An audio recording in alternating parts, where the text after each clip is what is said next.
1 stəkan ılık süt, 1 stəkan bitki yağı, 1 stəkan qatıq, 2 yumurtanın ağı, 1 çay qaşığı duz, 1 xörək qaşığı maya, 1 paket qabartma tozu, 3 xörək qaşığı şəkər. Birlikdə qarışdırırıq. 5 stəkan yarım un. Unumuzu az-az əlavə edirik.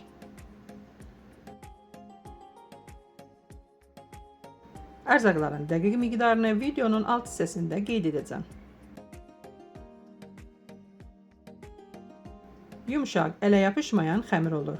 Xəmirimizi 40 dəqiqə, 50 dəqiqə mayalandırırıq. Mayalandıktan sonra əlimizdə biraz öfkələyirik, maya iyi gəlməsin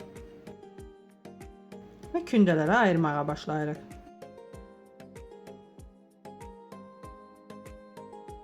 Balaca kündələr edirik. Bütün xəmirlərimizi kündələyirik. Sonra forma verməyə başlayırıq.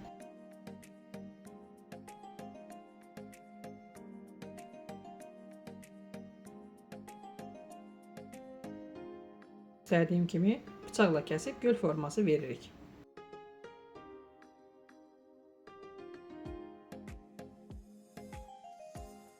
Eyni qaydayla hamısına forma veririk.